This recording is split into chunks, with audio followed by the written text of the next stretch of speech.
Good afternoon, everyone, and welcome to the Klau Library, one of the world's premier Judaica libraries. It's a real treat to have you here today.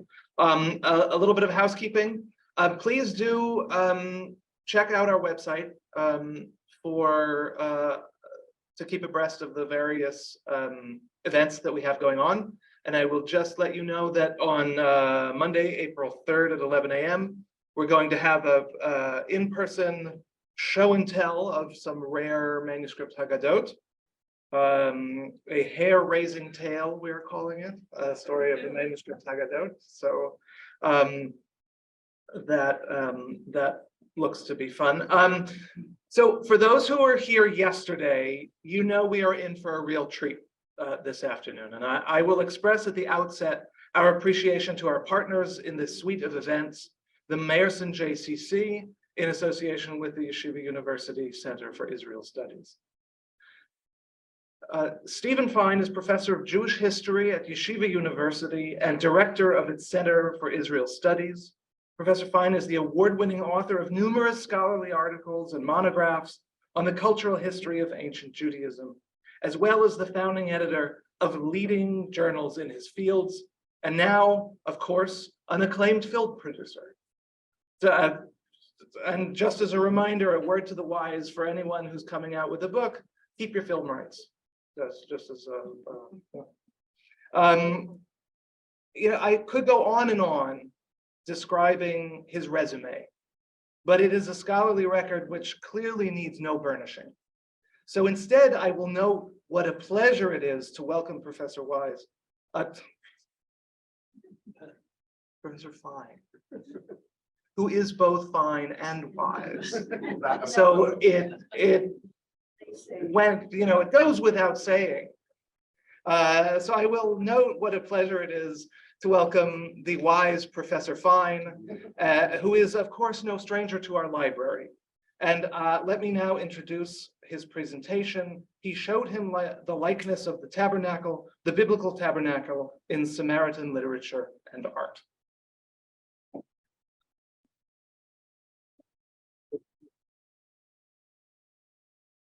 Wise is completely untrue, but my students make fun of my last name all the time. I'm Steve Fine. I'm happily the director of the Center for Israel Studies at Yeshiva, the institution singularly least likely to do an exhibition, a documentary, a cookbook, and a really marvelous book published by Yeshiva University Press on the Samaritans. Now, why do we do Samaritans? Because it's a great place to think about difference. It's a great place to think about the other Israel. It's a great place to think about ourselves by thinking about a people that could fill, as I keep saying, 2 747s, but has 3,500 years of history and with whom we've had a relationship for almost every one of those 3,500 years. It's an astonishing relationship that is worth thinking about, specifically within the context of a Jewish institution, which is, I suppose, why I'm here now as well, with a wonderful collection of HUC materials collected in the 20s and on, and edited by my friend in the catalog, which is in the back, Binyamin Tzedakah, who is probably listening, and is the spokesman of the Samaritan community around the world, and has come to Cincinnati many, many times. And I can tell you that David Gilmer brought him. And the reason he brought him is because I brought him when I taught at the University of Cincinnati, and he couldn't seem to leave because the books here are so wonderful. And so there's a marvelous catalog that you can see in the back of the HUC collection. Now, what we're going to do today is a couple of things. I want to lay out some of the academic context for our project, since this is an academic seminar. The entire project lives through this book, which is 24 essays, some of them original, some of them rewritten, but all of them, this thing is reflecting. I'll just move it a little away. Can you still hear me? Yeah, oh, good. All of them are woven together by stories. Each chapter starts with a story, whether it be a Samaritan story or a Jewish story or some modern story of the Samaritans and relationships with the Samaritans. And then scholars around the world, including within the Reform community, Laura Lieber, who is my friend at Duke University and is a graduate of this campus, many people will know, wrote and thought about Samaritans. Laura is a great example because for years, she's a great scholar of Hebrew liturgical poetry of Piyut and translated with HUC Press, the Piyut team of Yanai, my favorite poet ever, which was discovered mainly in the Cairo Geniza. For years, I would say, Laura, don't you think you want to read the Samaritan liturgy? And she'd say, oh yeah, sure, Steve. Then the next year, because I'm rather tenacious, Laura, don't you think you want to read Samaritan liturgy? And then she said, oh yeah, sure, Steve. Well, after 3 or 4 years of this, she went in the library and opened up the Samaritan liturgy. And if you go upstairs, you'll find her collection of translations of Samaritan liturgy. In other words, studying of Samaritans is contagious. It's cool. It's interesting because it is the other Israel. And it's the close by other Israel. And it provides us with the capacity to ask questions that we might not ask otherwise, because we have this comparative vantage point of people who read the same text, speak the same languages, live the same life generally of Sabbath and holidays and scripture and language and place, but aren't us. So it's a great place to look at Jewish studies from outside and inside all at once and force us to ask questions that we might not ask otherwise. And for me, that's been a really great opportunity, and I'm going to share some of it with you. Now, this is a Samaritan drawing that you can go see over there in the Hebrew Union College collection. It's not one of the most beautiful in the world, but let me tell you what happened. At the turn of the century, Samaritans were selling a lot of manuscripts. But then they got smart and realized that they could copy them and sell them. In other words, they didn't have to only sell their historical stuff, which they were running out of, but they could start making them.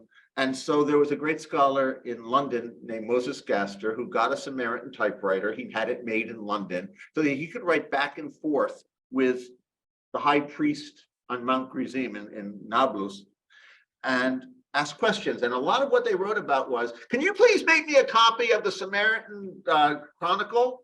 Oh, sure. Which one do you want? Well, I'll take both. Okay. So they sat there and they wrote it out and they sent it to him, and then they haggled over the money, and he would actually send them the paper. The paper of the Samaritan books that you have was sent from London, probably by Gaster, right? So that they didn't have paper in Palestine. And then they'd write the books, they'd bind them and send them back to England. And so there's a certain model for collecting. Everybody has a Samaritan Pentateuch, a beautiful one, and that's the one I learned how to read Samaritan from. Everybody has a Samaritan Tabernacle drawing. Go from collection to collection. Most places have a little metal Torah scroll. You don't have one, but Temple Emmanuel does. And then everybody has prayer books, one for Passover, one for the New Year, one for each of the 3 pilgrimage festivals, a Samaritan Chronicle, maybe 1 or 2 different ones. Everyone has the same package of books. And at a certain point, Jewish Theological Seminary of America and HUC bought a collection and split it. Okay, and that was in the 20s, more or less, and that's where your collection came from. That's how this got here, just to give you some collection history and why. Now, Samaritans are part of a larger picture. This is a document that I'm hoping someone knows about. It's from the archive of the Hebrew University that I found there, and I'll bet there's another piece of it here. And the people who are mentioned are people that you may know. I don't, because I haven't really studied it. Family and friends that seem to be giving money. But the most important thing about this document is that it is signed by Stephen S. Wise. Oops, if you touch it, it moves. Did you see that? By Stephen Wise, by Juliet Morgenstern, by Cyrus Adler, JTS, HUC, Jewish Institute of Religion, and Bernard Revel of Yeshiva University. In other words, the Samaritan Project, like many aspects of Jewish studies, is a cross-Jewish institutional project. We also have one of those collections in the one that I just described, right? One of each. We have it too. And all of our institutions do, and that's what binds us at a certain level. Now, the Samaritan drawing that I want to deal with was collected in the 1860s by a fellow whom Benny Tzedakah in our film described as a great man, who anybody who knows anything about him knows he was a charlatan. His name was Ferkovich, Abraham Ferkovich. Abraham Firkovich was a Karaite who was out to prove that Karaite religion is the original religion of biblical times and thought that he was a landsman of the Samaritans, but not of the Rabbinites, even as he was writing in Jewish academic journals and forging Samaritan documents to prove the history, forging Karaite documents to prove the history of the early Karaites in the Crimean Peninsula. Okay? He went to Mount Gerizim in the 1860s with his son-in-law, I think, and he came back with 2 mules full of documents. Why? Because he went into the old synagogue and pulled out the whatever was in the Geniza that no one cared about, gave them money and went off and sold them to the National Library in Moscow. Now, that is not a good place to have Jewish books through most of the 20th century. And so much of it, until the fall of the Iron Curtain, we didn't know much about. And as soon as it fell in the 1980s, Israelis swooped in and took pictures of everything, okay? But not the Samaritan stuff. This is a drawing that a Russian published in an awful edition in the late 19th century. As you can see, you can't see anything. And no one knew what to do with it, and no one knew how to date it. And they were claiming that it was from the 600s, which is like impossible. And no one, and the people who studied Samaritans couldn't see, they could read. You know, those are 2 separate skills, the ability to see and to understand the visual world and the ability to understand a verb are just 2 different skills. And very few people have taken the time to acquire both. And usually it's, as the Torah said in last week's portion, it is a matter of divine gift to be able to see and to make, just as it is a divine gift to be able to read and to write. And so they often don't go together. So the people who wrote about this stuff looked at it and got what they could out of it and couldn't figure it out. And that's what it looks like. Now, I asked for it for years.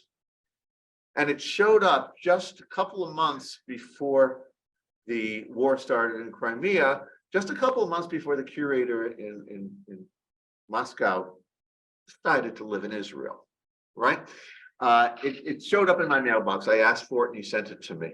This is a tabernacle drawing created in 1622. But that we figured out 25, 30 years ago. That was 1622 and not 622, right?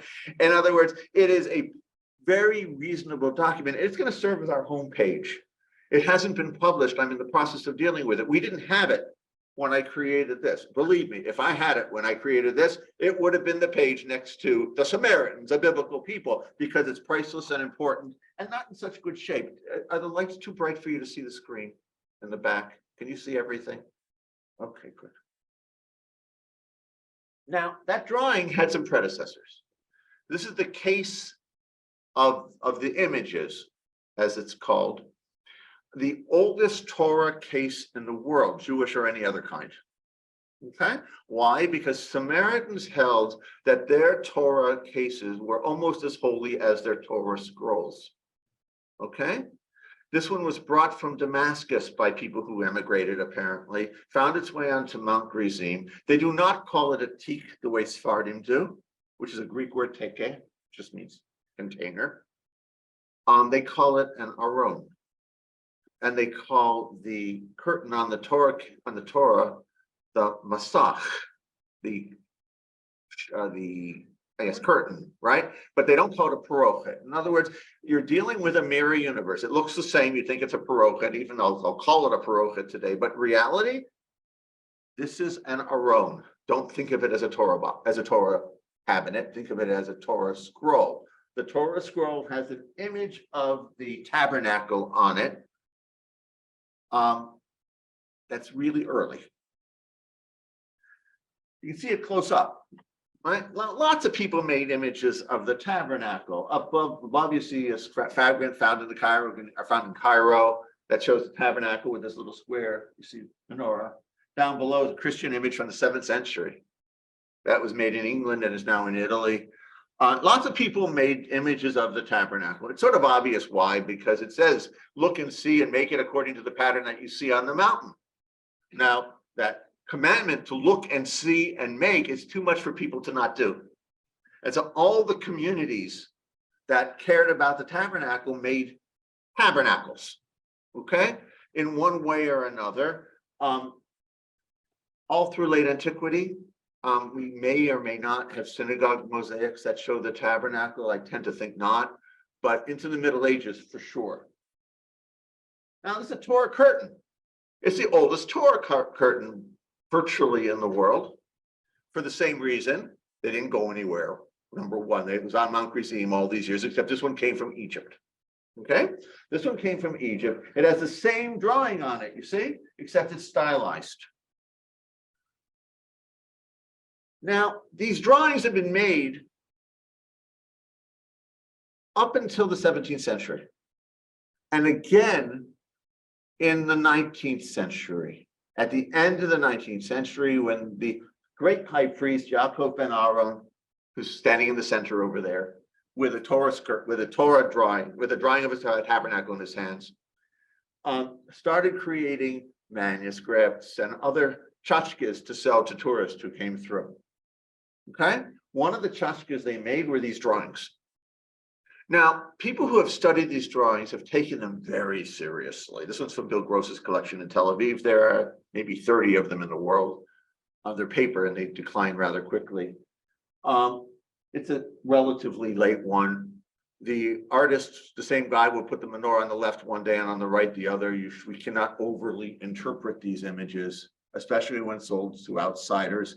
It says right above on top, it says, Zet Tavnit Mishkana Dosha Bahar Gerizim. This is the image of the Holy Tabernacle on Mount Gerizim. So in case you missed what it is, but don't worry, the person who bought this image had no idea what that said. But he thought it was Samaritan looking, and he recognized the menorah. You see the nice round menorah? It's going to come back to haunt us later. Here's a couple more. These are, this one is also from the Green collection. The person who made it signed it at the bottom, Yaakov ben Uzi, a Kohen, well-known person. He wrote on it similarly. The picture of the tabernacle, Tavnit Mishkana Kadosha, and then in both languages, so that now he can sell it to Israelis and Jews so that they can read it. You see how they're getting better at the tourist items. And the art is very different from object to object. Now, I don't want to overread that fact. Being an art historian, my goal is not to overread. Sometimes text people who read art assume every detail matters. It doesn't always. And so we have to take a look and see what he's doing and where the comparatives are with older and newer images. And this is the one at the Hebrew Union College. Now, I'm showing you this one because once we turn off the online version, I want to show you a video that's in our exhibition at the Museum of the Bible, which contractually I can't put online, I'm sorry. That was filmed at the Hebrew Union College. And I want to show you what we did with it, okay? Now, the one at the Hebrew Union College, which you can see over there again, is one of those late ones. It's not particularly one of the best, but it has interesting information, which you'll see. Let's go back. Here's my drawing. Here's the art. Now, they have some things in common that we'll see in detail, but what I'm going to focus on with you today are the menorah and the shulchan and the incense shovel, the machtah. Okay? And I want to deal with some of the ways that we can understand all of those objects and the decisions made both by Jews and Samaritans through this object. Okay? Now, until we found this drawing, for example, I was not sure if these branches were straight because the guy couldn't do art well, or because he wanted them to be straight. With the drawing, I now know that it just changed on me again. Okay? Yeah, okay. Now, the objects on the drawing are clearly 10th century, more or less, artifacts, as I'll show you. But the drawing itself is Ottoman. How do I know that? You see these nice flowers on the rod? Well, if you notice, these flowers have red on the outer perimeter of each flower and has white in the center, right? You see that? Like this and like this. These are tiles from Iznik from the 17th century. And by the way, there's a wonderful Iznik bowl at the Cincinnati Museum that I saw yesterday that you should go visit. But the point is, through the comparison, or these corner pieces on the drawing down below, which look an awful lot like the flowers here. And so through that stylistic analysis, we can see that there's two levels of art in our drawing. One is the 10th century level, which is the model, and then is the additional decoration of the 16th century, 17th century, okay? So there's two different periods going on all at once in these drawings. Samaritans are very traditional people, and where do they get the idea to make these drawings? Of course, Muslims were making images of the Kaaba. And so if Christians are making tabernacles, and Jews, at least in Europe, are making tabernacles, and Muslims are making the Kaaba complete with the curtains around the sides, how can we not? Now, what you're looking at is a mosaic that was found in the 1980s from the 5th century in from Samaria, which shows a couple things: a menorah with round branches, a table in the middle, and a cabinet over there. That's either a picture of the tabernacle or an image of what goes on in the synagogue, or some mixture thereof, which is how I always read this in Jewish terms, but is my Jewish interpretation right for Samaritans? I don't know, but maybe. Now, in antiquity, Samaritans made round branches, and in the modern period, Samaritans made round branches, but in between, they didn't. Now, these are typical Jewish branches, right? Now, there is nothing in rabbinic literature that says that these branches should be round, which makes a certain sense, since, for example, this object is only 200 years before rabbinic literature, right? It's before the destruction of the temple from a place called Migdal in the northern Sea of Galilee. And so Jews made their menorahs with round branches. That's my colored Arch of Titus, which finds its way into almost every lecture I do. The round branches are what's important to us here, okay? Jews made round branches. Why? Because Jews wrote in the Second Temple period and hinted at only in the Piyutim of Yanai in the 6th century and parallel literature that the branches of the menorah represent the path of the constellations through the heavens, the round path of the planets. But that shows up nowhere in canonical rabbinic literature. And so in the Middle Ages, when Rabbinite Jews, answering either implicitly or explicitly Karaites, asked, why do we have round branches? They couldn't come up with an answer. And so we have lots of drawings of the menorah from the Middle Ages. All of these two are from the Geniza. This one didn't quite make it to a Geniza. It made it to Corpus Christi College at Oxford University. Down below, you see the round branches. Up above, the square branches. They don't know how to read the Torah. Now, when I ask my students at Yeshiva University to take the scripture and draw out what that menorah looks like and try to forget what they know, it's mightily hard. My Lubavitch kids make it with straight branches. My Misnagdis kids, well, they make it with round branches, right? And I have to say, no, just read the verses and try to draw it. And then they say, but we can't. And I say, that's right. That's why it says, or Eva Seka Sheraiticha Alahar. Make it the way it looks on the mountain, the way I showed it to you, because it's a visual description. It's an ekphrasis of an artifact. Now, do you make the artifact like this, or do you make it like this? The scripture doesn't say, and neither do the ancient rabbis, though Josephus and Philo did. So Christians knew it had round branches in a funny way that Jews didn't quite have literature to say it, okay? So we're in the Middle Ages. This is the manuscript of Maimonides by his own hand. He also admits in his commentary on the Mishnah that he's not a very good artist. That's true. He goes right up into the margin up above when he could have just pushed his picture down a little bit, right? He's not a good artist. He says he wants to make oblong kaftorim, but he doesn't know how, so he's going to make round ones. He doesn't know how to draw, okay? But don't worry. His son, Avraham, said he may not know how to draw, but he meant to make straight branches, okay? His son said he meant to make straight branches. Maimonides manuscripts in Spain and then in Yemen continued to have straight branches. No other menorah images anywhere, if they weren't Maimonides manuscripts, had straight branches. Yemenites, Rav Kapach, the chief rabbi who published the Maimonides commentary, made a big fuss in his commentary that we Samaritans, Yemenites have it right, and that the rest of the Jews have it wrong.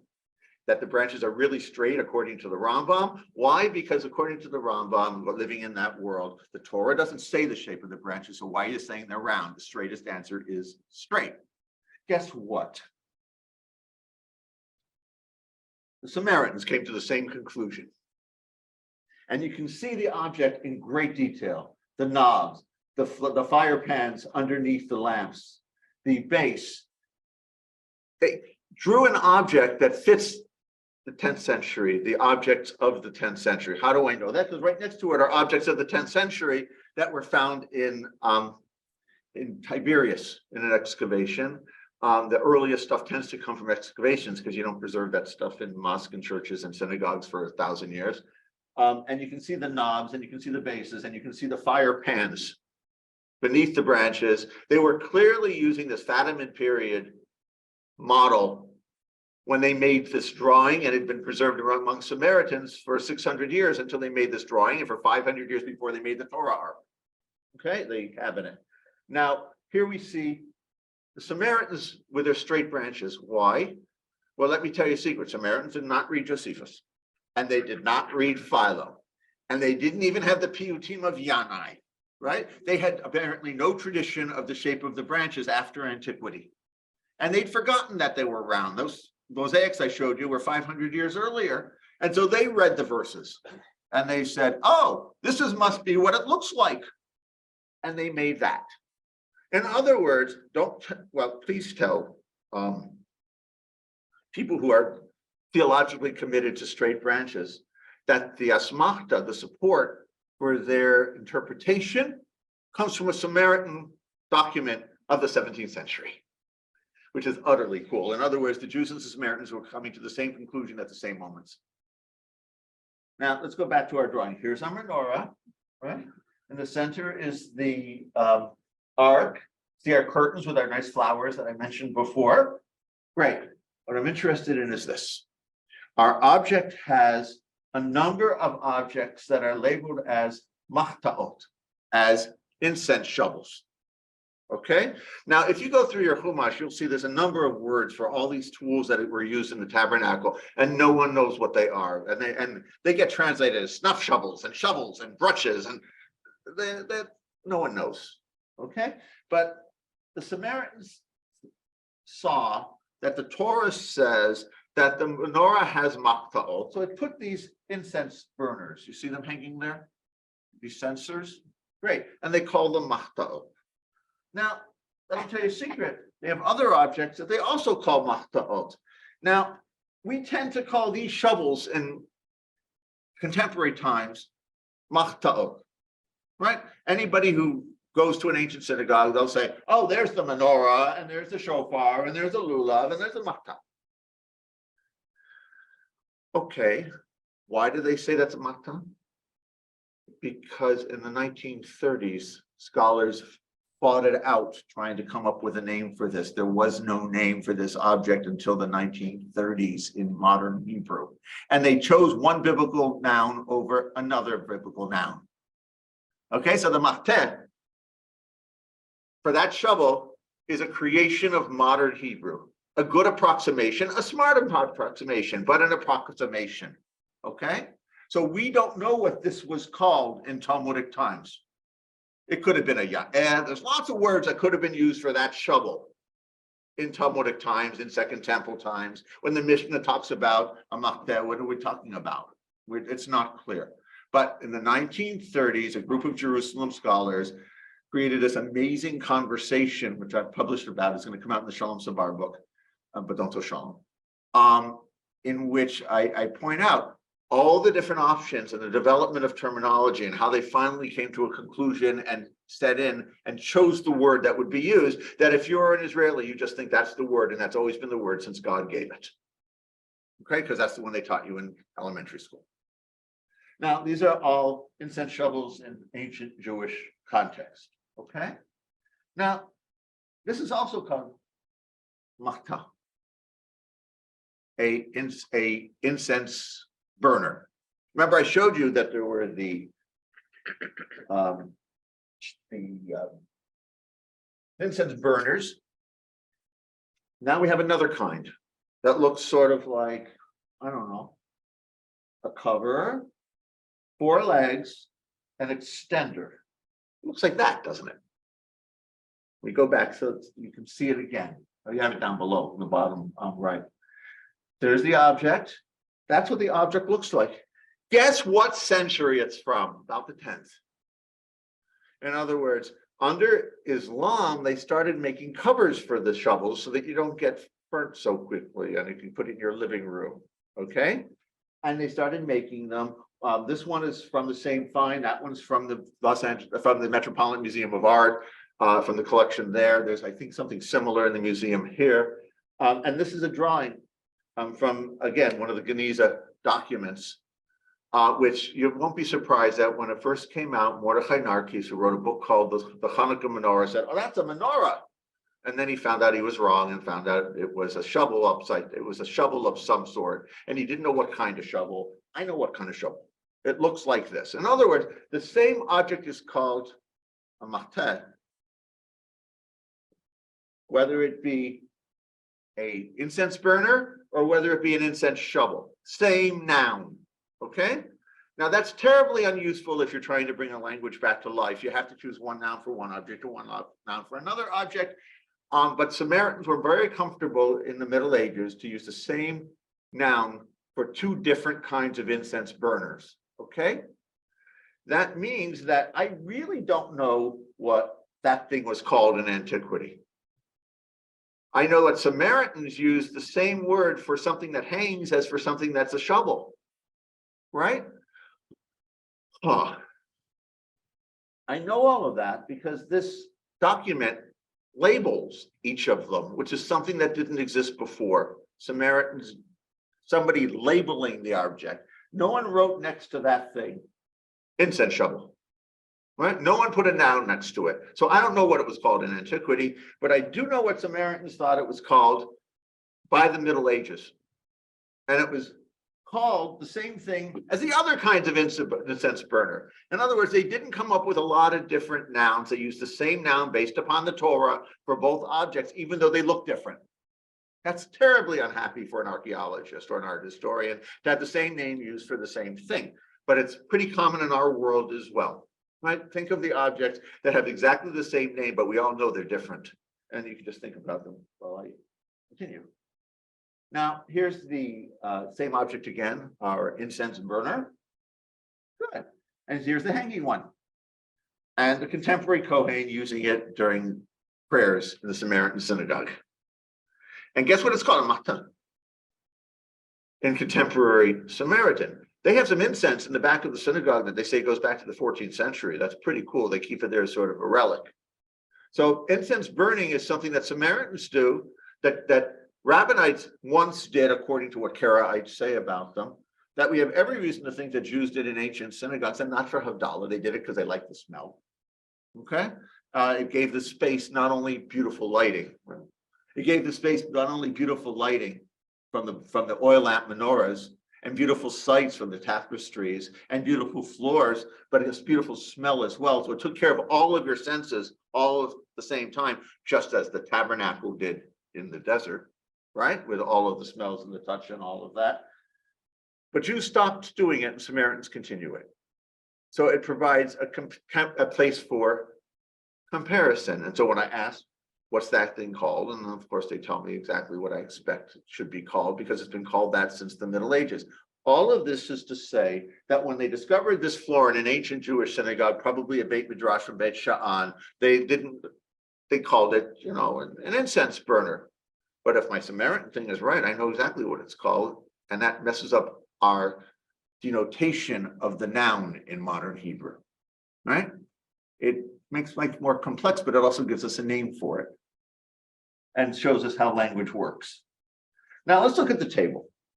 Now you see the table here in my drawing. Everything's labeled. It says Shulchan Aruch Panim. Great. Notice these kalim up above, all these things sitting on top. right? The Bezechei Levana, all sorts of these bottles. And again, if you look to the far right, far left, you'll see a bottle that was found in Tiberias. Same stuff. In other words, we're dealing with the same material culture once again, not surprising. And they reproduced them in a schematic form on the cabinet and on the cloth, but I didn't trust the cabinet and the cloth until I got the drawing that was far more specific. Okay, in other words, I would not have interpreted too closely. If anybody's read my menorah book, I hinted at this in my book on the menorah, but I didn't believe myself because I didn't have a good enough image. Today, I can say that I know that my instinct when I wrote it in 2000 and whatever was right, that Samaritans did intend these branches. They did intend these vessels on top of the table. But what are these vessels doing there? This is clearly the table of the showbread, right? They took a dinner party and they literally reproduced it as if it was the table of the showbread, which had some cups on it. But if I didn't have this labeled as table for the showbread, I wouldn't know what it is, because I'd say, oh, it looks like dinner, right? What's it doing there? Well, this one looks like dinner too, doesn't it? It's from my mosaic. And it not only looks like dinner, but there's wine in the cups and there's bread in the back. Okay? And it's next to a menorah. Or this piece of glass, which was at the Met, which if you look down below, the Torah, I got too close. If you go down below, you will see a sofa with a little fishy on a table. So there's reason to think that Jews might make an image of a meal. Christians made images of a meal. How come we have a meal in the middle of a synagogue? And my first instinct was to go against what other archaeologists who said, this is the table of the showbread, because they just sort of guessed. Why? Because it's dinner. Why should dinner not be dinner? Why does it have to be the table of the showbread? Until I realized that what was going on was that whoever made the mosaic was told to make a table with some stuff on top, and that's the table of the showbread, and no one was looking too closely. Now that's an interpretive principle in some level. You have to know when to interpret and when you're over-interpreting. I think that these people who made the floor simply said to the mosaicist, make me a table with some stuff on top. And he made a table with some stuff on top. And it probably is the Shulchan Lechem Apanim. Now, here's some other images of the Shulchan Lechem Apanim. Up above, one of the drawings, down below the HUC drawing, which comes with a bottle of wine. So it's really debased to the point that they put a l'chaim on the cup, right? In other words, the art has truly developed over its 1,500 years. Over here is the mosaic. I think that what you see on this Jewish mosaic from Sipori as well is Shulchan Lechem Apanim. And this one has 12 breads haphazardly set upon it. These don't have breads on the top, they have them on the side. That's what those little round things are. Now, all of that's important because this silly object that Furkovich took back to Moscow provides me with tools that I can then use for comparative purposes and come up with new readings that I didn't have before. Now, what have I tried to do in the last little while with you? My goal has been to introduce an object that you may not know anything about otherwise, and to show how a scrap found in a Samaritan Geniza can actually change how we think about Jewish visual culture in profound ways. What have I tried to show? That we can understand the table better by understanding not only Samaritan mosaics, but how they chose to portray it on the drawing, and then hence the drawing and its less specific images on the Torah case. So the table and how the visual culture of the 10th century is the visual culture that's portrayed at the base of this object, even as it is Ottoman, as we'll see. And that there are implications for what we call a censor in Hebrew. And that the same word can be used for the same object, and isn't that enough to make us crazy? And that all the decisions that were made in modern Hebrew were decisions that need to be taken for what they're worth, for their moment and for the history of the Hebrew language, and not things given by God. And I find that with archaeology in toto, modern scholars give names to stuff. and then they stick and they exist evermore. So for example, screens in ancient synagogues, which in Christian context would be called chancel screens, these marble screens. At first, they called it a gedder, simply a fence. Then Sukenik got this greatest idea, the archaeologists got this great idea, we're going to call it a soreg, a fence like the one in the temple.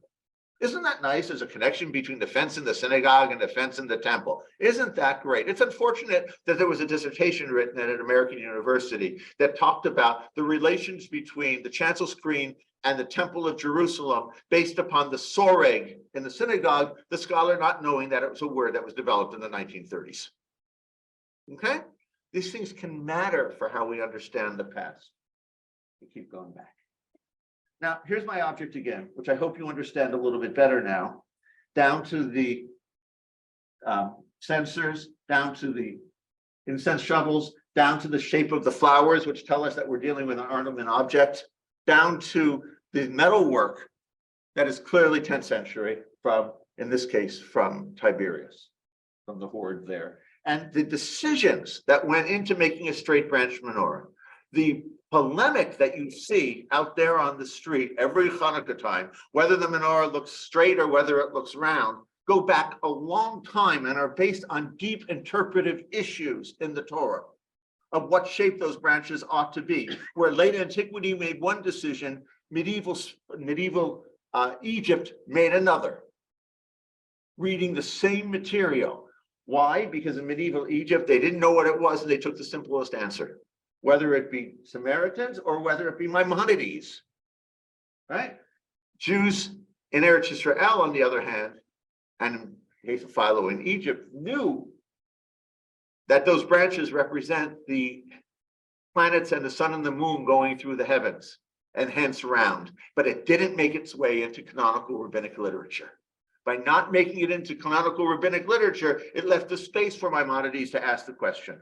By not making it into canonical Samaritan literature, of which we now have a lot, all of it in good editions, all of it, much of it translated.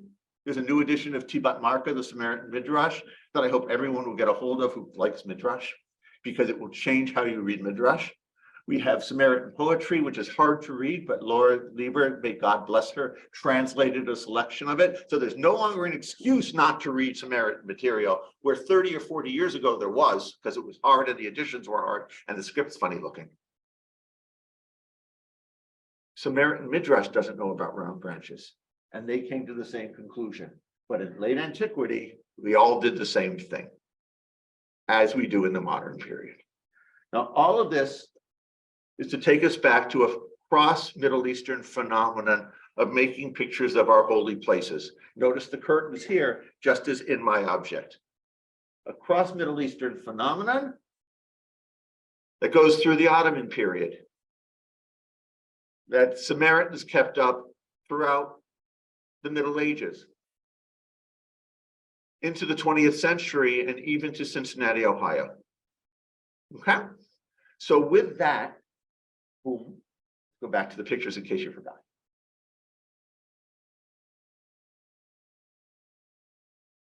This one piece of art that was discovered in the 19th century and which no one had seen until I got this drawing a year ago, except for that awful black and white photograph that I showed you, is actually important. That shows you how little we know about Jewish history and Samaritan history. One thing coming out of the ground can change everything. That's the glory of the study of ancient history, that one object can topple everything we knew when it's discovered, or reinforce and make deeper things that we thought we knew but weren't sure about.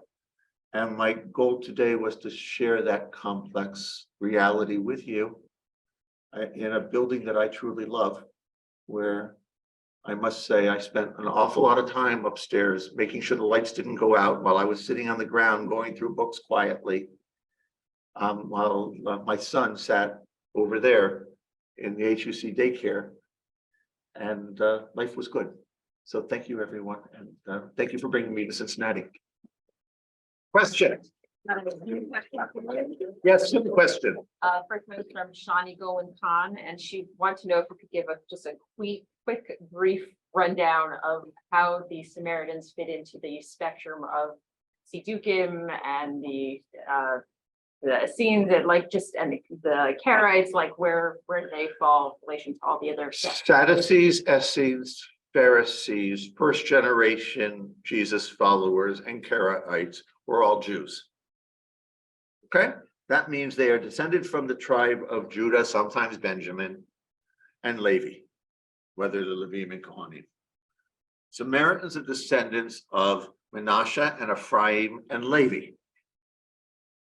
They are not Jews. They are B'nai Yisrael, just as Jews are B'nai Yisrael. But Jews come from Judea, right? These people come from Shomron. They have a different Masorah, a different religion, but they have the abutting religion of that other group of Israelites. Now, when I first started saying this, people would look at me like they looked at me at the University of Cincinnati when I pointed out with my kippah on that Jesus was Jewish. Okay, I had students who looked at me like, huh? As they're in a course in New Testament in its Jewish context, right? Because they never understood the fact that Jesus was this Jewish guy who walked through the Galilee and can be fit with those Pharisees and Sadducees and Essenes and even Samaritans, right? Didn't click. Try explaining to my students that there are other Israelites out there who are not Israel of the Spirit, like all those Christian people at the hospital next door, right? But are other Israel of the flesh, and that they have a tradition that has nothing to do with the Talmud.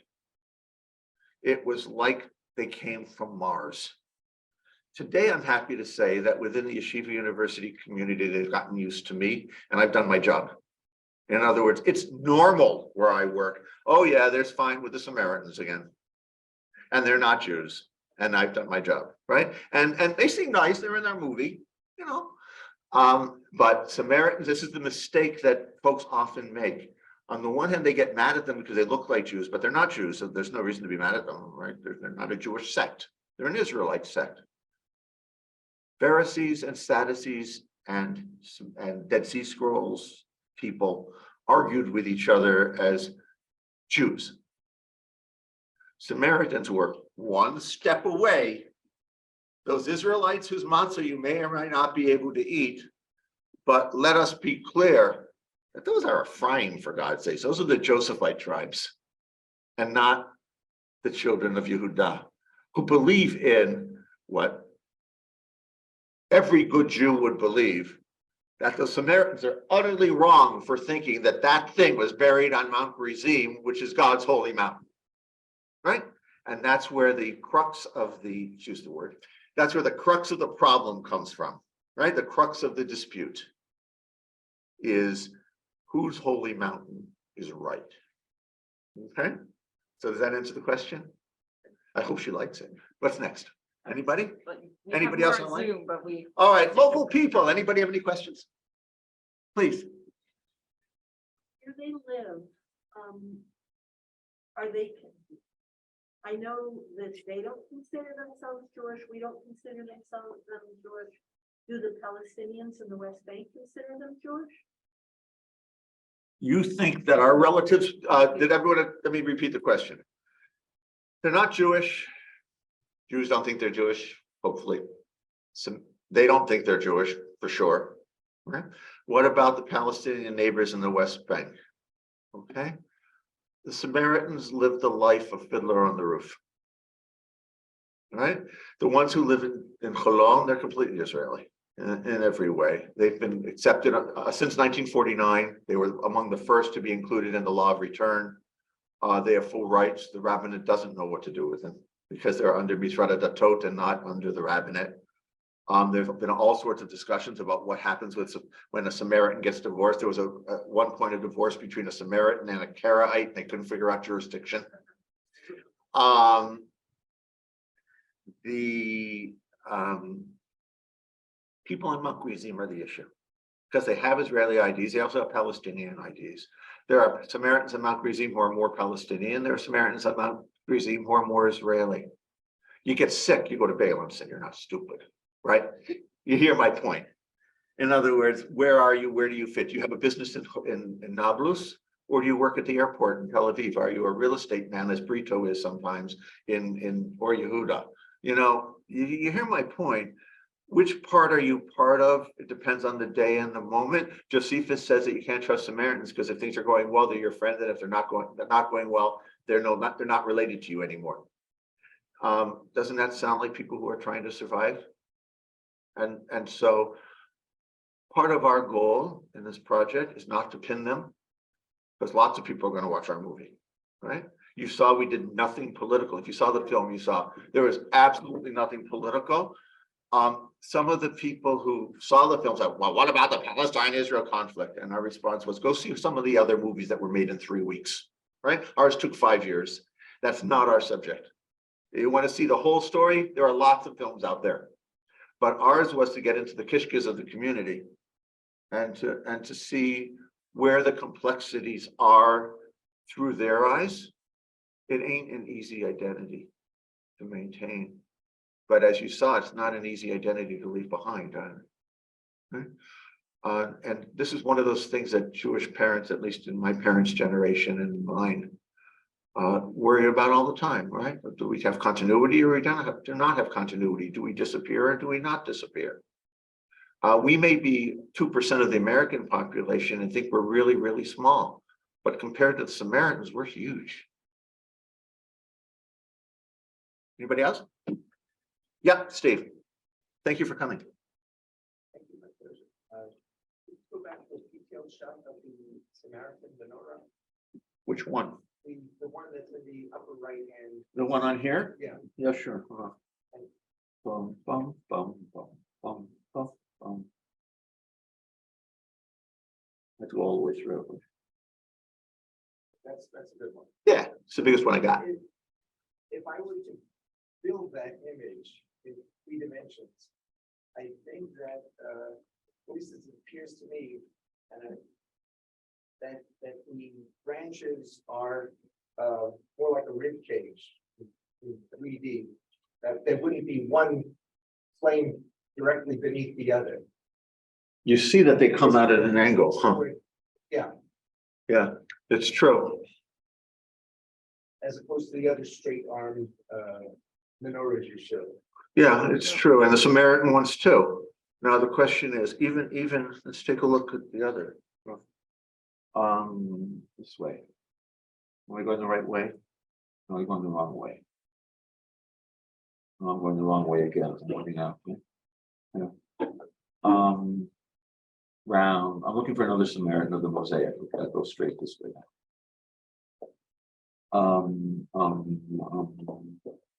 Where are you, Mr. Mosaic? There you are, right? Samaritans know how to do straight. At least in antiquity, in the Islamic period, they didn't do straight. Isn't that interesting? It tells you a lot about how they're conceiving this artifact. Christians, when they made images of the menorah, either made it like a Jewish one, usually with a cross piece, or did it not straight as well. So you can't always distinguish in the Christian image of a 7-branch menorah, which I tend not to call a menorah, I call a lampstand because it's based on biblical Greek, right? Heptalucheon, a 7-branch lampstand. They often made them with those angles on the side, and it's sort of the way that you recognize it. Again, I can describe to you all the minutiae of difference, but I'm not always sure how much it matters. Because they weren't making it. And so there could be sloppiness, and that's all it could be. So I'm being very cautious with my language and how I decide to do it. So they may be an image of a menorah that didn't exist in. They hadn't seen a menorah since the Tabernacle was buried on Mount Gerizim. So it's a pure. I was at the Noah's Ark yesterday. Has anybody been to Noah's Ark in Kentucky? It is the most amazing imagination phenomenon you can imagine. They'll tell you it's amazing how big a cubit is. Then they'll say, how do we keep the lizards? And how do we aerate? And how do we clean it? How do we clean the dung? It's not like Bill Cosby's old story, right? They have a serious story here. They want to prove to you that the thing could actually be built. It's bizarrely neat. right? Similarly, those people at the Temple Institute in Jerusalem who are equally apocalyptic in their vision of the world have made vessels for the temple, which if they weren't parked so close to the Temple Mount, I would also think were really bizarrely neat. But those actually have political implications, that this one is just sort of cute and interesting. But making these things is a different matter. That Rambam drawing also isn't carefully done. He knew they were straight across, but his drawing doesn't. So what do I do with that fact? Now, I'm hoping that someone will take these objects, as Chabad did at some point, and make the 7-branch menorah based upon the Rambam. I think it would be cool to walk up to it. There's one at 770, but I haven't seen one elsewhere. A real one, not the little ones for your table. And really explain what the artist was thinking in making it. Because what happens when they do make it most of the time is they take the essential characteristics and then fudge. In other words, the basic stuff that the Rambam's supposed to have on a Rambam menorah, and then you do whatever tchashkish you want. And so when dealing with these drawings, I have to be very, very cautious. I have to look for the things that they don't think to tell me, like the shape of the knobs for dating, rather than the explicit things that they do want to tell me, where they may get it right or they may get it wrong. Right? Just like grammar. Yeah.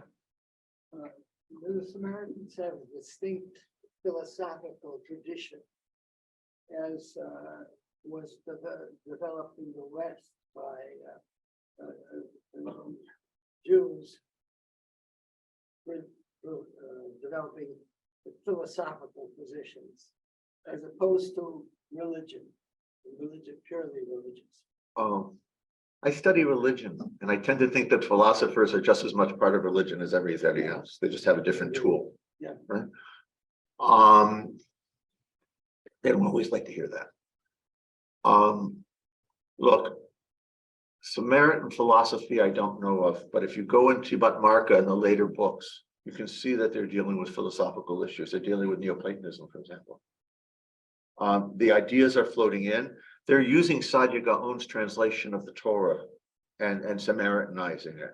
And so they were in contact. They knew what was flying with all of these other communities.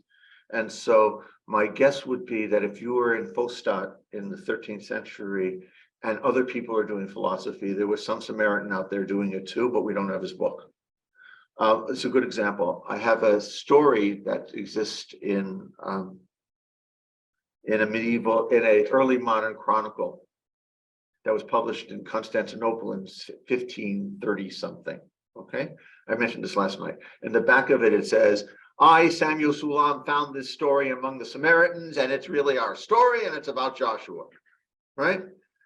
What I didn't say last night, because it was a more popular group, was that, in fact, in the Cairo Geniza, they did find a piece of it in Jewish script in Arabic. But it is a Samaritan story. It's about Mount Gerizim and the high priest. So the back and forth between these communities was so total. When Samaritans needed to write an apology to explain why they should get to be called Dhimmi, they took the Jewish Bible to fill in the spaces they didn't have and just wrote the opposite story. So Ezra is a bad guy. They wouldn't know about Ezra if they hadn't read a Jewish Bible. Right? So they took all the stories of Ezra, with throwing them out, and said, ah ha ha, and we complained about him and he had it coming. Right? And so on and on, if you read the Chronicle of Abu al-Fath, which is an amazing document, which is translated, you can get it upstairs by a fellow named Stenhouse from Australia. It's a wonderful translation. You have an alternate history of the world, starting with Moses, or starting with the going into the land of Israel. It's utterly cool, but it's the mirror universe. It's literally the mirror, because they're reading off in the same books. So I know that was a long answer, because I wanted to put philosophy in its larger place. Please. Thank you for this wonderful Samaritan culture. You mentioned in passing that there's a Samaritan myth that the tabernacle is hidden on their map. They seem to have been quite concerned with the representation of the evidence of the tabernacle. But I'm wondering if you might reflect on why they never built it. Why did they not create a new middle, for example, Or rebuild their temple with, if they had access to? look, first of all, they didn't always have access. The Christians took their mountain. And it was only given back to them by King Hussein. Okay, and they had to buy a little piece to do the sacrifice. And, you know, they were down to 119 people at some point because the locals were not so nice to them. And half of the area of Shechem remembers having had a Samaritan ancestor, right? They were liquidated as a group and almost completely liquidated in 1842. And so why didn't they? How could they? That's the first question. Secondly, look, the idea that their tabernacle is hidden on Mount Gerizim goes back to Second Maccabees. We've known about this for a long time. Jews have known about it. Samaritans have known about it, that they had a building up there at all that Josephus describes, and it looks pretty much like what Josephus describes. Is quite astonishing. And it goes back to the 5th century, which means it almost gets you back to Wadi Dahlia, which almost gets you back as early as you need to get to the Iron Age. And so that notion of Samaritans as a Jewish religion of the 2nd century BCE is fallacious. Right, that text people came up with because they didn't have the archaeology and they trusted their text skills more than they trusted their text. Samaritans never had another prophet either. You need a prophet to build a tabernacle. You need to have someone like Moses to build the tabernacle. You can't just go out and build your own tchotchkes and put them in the Jewish quarter and say, we're going to put that on the temple. Right? Samaritans felt and feel that they live in a period of darkness, waiting for the Tahab, the returner, the Moses-like figure who's going to put everything right against them from here, who's going to turn everything right again. The symbol of that return is the return of the tabernacle. It's going to come out of the cave. Now, when they first did the excavations, I was fortunate that I was invited by this as part of the Samaritan delegation to the president's palace in Jerusalem, to Beit HaNasi. When they unveiled the discoveries of the Samaritan place of korbanot, of sacrifices, which they would never call a temple. And Yitzhak Magen, who's the excavator, made a side comment that I've giggled at ever since. He said, it's a good thing I didn't go into a cave and find the tabernacle. They would have thought I was the Tahab. And all the Samaritans burst out laughing, right? This is a messianic moment if the tabernacle comes out of the ground. So why would you make that? But you can make images, you can imagine it. You can say, look, it says, right? Ketav nit zot. Once you do the direct object, remember, folks, what's coming up. Matzah zo sha'anu oklim al shuma. Once you've pointed the finger out and say, this matzah, this very matzah that we're eating, why are we eating it? This image of the tabernacle leads people to direct object, to make an image, because it's an invitation by the text, virtually, to make an image. Whether it be Christians or whether it be Jews, or whether it be Samaritans, we've all had this imagination. Now, there are some people who have textual imaginations, right? And they're very happy reading words, right? And I'm one of those. And there are some people who have visual imaginations, and I'm one of those too, who have to see. That's why I was in Kentucky yesterday, seeing, right, what Noah's Ark looked like. That's why I write about menorahs and this kind of stuff. At the same time that you want a discussion of the philology of the Samaritan manuscript, I'm happy to. In other words, I go both ways. I'm ambidextrous on this, right? But most people are one or the other. And let me close, I'm supposed to finish, right? With a midrash that isn't Samaritan, but is Jewish, but is timely.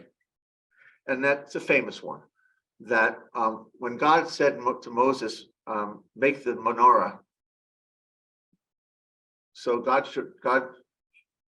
told him what to do, and Moses stood there like fumbling and tried to make something, had no idea what to do. And then God said, okay, make it like this, and showed it to him in 3D, right? Showed him a fiery image of it. And Moses went out and tried to make it, because it says all the way through the Torah, Asher asa Moshe, right? That Moses made, and so Moses tried to make it, and he tried to make it, and he was just like Maimonides. He couldn't make things, right? And then Bezalel, who's in the shadow of God, son of light, comes in and here reads the words, sees the thing that Moshe says, and whips it up. Some people need the image because that's where their life and soul is, and that's Bezalel. And some people need the word, and that's the text person. And for Samaritans to imagine the tabernacle is to imagine the divine presence among them and the return of all the good times that existed when Yehoshua brought the tabernacle into Eretz Israel, and Abisha stood at the entrance to the tabernacle and wrote his scroll, which in their belief you can now see in my movie, but you will not see it in person because you're not Samaritan. Thanks so much.